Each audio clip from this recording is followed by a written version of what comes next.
नमस्कार पेरेंट्स।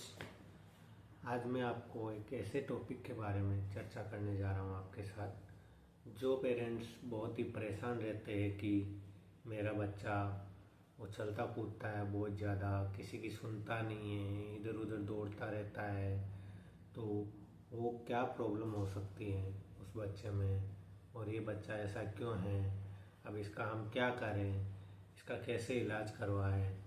तो उन पेरेंट्सों के लिए ये वीडियो बहुत ही इम्पोर्टेंट होने वाला है, क्योंकि मैं आपको इस प्रॉब्लम से रिगार्डिंग कुछ टॉपिक्स बता रहा हूँ, कुछ पॉइंट्स बता रहा हूँ, जिसमें आप अपने बच्चे के बारे में पता लगा सकते हो।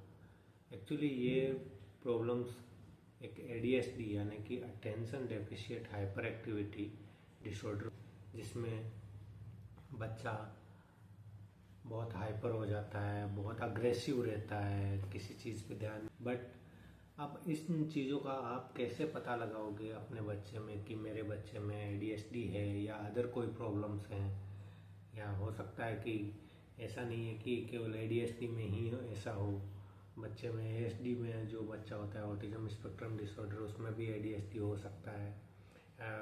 जो अदर डिसऑर्डर के बच्चे हैं उनमें भी ADHD के सिम्टम हो सकते हैं। तो उन चीज़ों को आप कैसे आइडेंटिफाई करोगे कि मेरे बच्चे में ADHD ही है। तो उनके लिए मैं आज आपको 5 बहुत ही इम्पोर्टेंट पॉइंट बताने जा रहा हूँ। उनके माध्यम से आप पता कर सकते हो कि मेरे बच्चे में ADHD है या नहीं। बट उसके अलावा आप उनसे तो केवल आप पता कर सकते हो कि हाँ ADHD हो सकता है या नहीं हो सकता है, लेकिन आप उस प्रॉब्लम्स का डायग्नोसिस नहीं कर सकते हो। पूर्णतः डायग्नोसिस आप एक साइकेट्रिस्ट या जो भी ऑक्यूपेशनल थेरेपिस्ट या स्पीच थेरेपिस्ट या अदर जो भी रिहेबिलिटेशन वाले जो भी है उनके पास जाके ही उसका आप आइडेंटिफाई कर सकते हो, या चाइल्ड डेवलपमेंट पीडियाट्रिशियन हो या चाइल्ड डेवलपमेंट साइकेट्रिस्ट हो, उनसे ही आप डिस्कस करके ही वही इस चीज़ का कम्प्लीटली बता सकते हैं कि इसमें एक्चुअली ADHD ही है। तो बट मैं आपको एक जनरली नॉलेज के लिए ये चीज़ बता रहा हूँ कि आप बच्चे को अपने घर पे आप कैसे पता कर सकते हो कि मेरे बच्चे में हाइपर एक्टिविटी डिसऑर्डर है या ADHD यानी कि attention deficit hyper activity disorder है। तो चलिए स्टार्ट करते हैं। सबसे पहला पॉइंट होता है वो बच्चा अपना ध्यान केंद्रित नहीं कर पाता है। वो बच्चा एक जगह अपना ध्यान केंद्रित नहीं कर पाता है। जैसे मान लो कि आप उसके सामने कोई टॉयज रख दिया, वो खेल रहा है तो 1 मिनट के लिए खेलेगा, फिर उसको छोड़ के भागने लग जाएगा या उधर उधर ध्यान भटक जाएगा, उसका किसी दूसरे टॉयज की तरफ अट्रैक्ट हो जाएगा। या जैसे दौड़ रहा है तो वो दौड़ता ही रहेगा, या फिर वो घूमने लग गया तो वो घूमता ही रहेगा।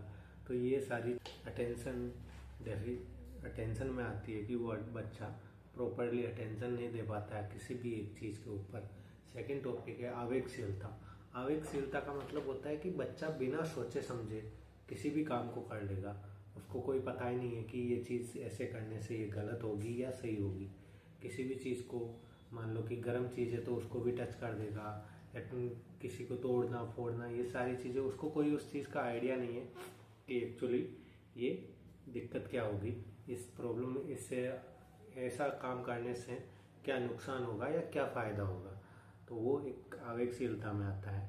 फिर आता है अति सक्रियता यानी कि हाइपर एक्टिव या बेचैनी। कई बच्चे होते हैं जो बहुत ज़्यादा हाइपर एक्टिव होता है, वो पूरे दिन दौड़ते रहते हैं या चिल्लाते रहते हैं या कूदते रहते हैं। तो उन बच्चों में भी ADHD का ही एक सिम्टम होता है कि वो बहुत ज़्यादा हाइपर हो जाते हैं, इधर उधर भागना, किसी को हिट करना, जो उनकी पसंद की चीज़ें नहीं उनको तोड़ फोड़ देना, फेंक देना, ये सारी चीज़ें इस हाइपर एक्टिविटी में आती हैं। अगला है संगठन और समय प्रबंधन में कठिनाई, यानी कि संगठन, कोई भी संगठन या संगठित चीज़ें, जैसे मान लो किसी ग्रुप में समूह में इन्वॉल्व होना, तो समूह में वो इन्वॉल्व नहीं हो पाता है। और समय प्रबंधन में उसको बहुत कठिनाई होती है। उसका कोई निश्चित टाइम नहीं होता है किसी भी काम करने का, वो जो भी मर्जी आए वो करता रहेगा, इधर उधर भटकना, दौड़ना, कूदना, उछलना, सारी चीज़ें। उसके बाद है भूल जाना या चीज़ों को याद ना रखना और अपनी आदतें अलग अलग नेगेटिविटी अचीव कर लेना। जैसे मान लो कि इधर उधर भाग रहा हो या कुछ भी कर रहा हो, तो उसकी वजह से ये सारी चीज़ें होती हैं। तो ये सारा एक अपन घर पे ही इन चीज़ों का पता कर सकते हैं कि मेरे बच्चे में हाइपर एक्टिविटी के लक्षण है या नहीं है, ADHD के लक्षण है या नहीं है। तो यदि आपको ये वीडियो अच्छा लगा है तो प्लीज़ लाइक कीजिए, शेयर कीजिए और सभी को इसके बारे में बताइए, ताकि कोई भी ऐसे पेरेंट्स हैं जिनको ये बच्चों को ये प्रॉब्लम है तो वो इस प्रॉब्लम से घबराए नहीं और तुरंत ही अपने नज़दीकी स्पेशलिस्ट से जाके मिले, ताकि ये प्रॉब्लम से इनका रिहैब कर सकें और अच्छा हो सके बच्चा। धन्यवाद।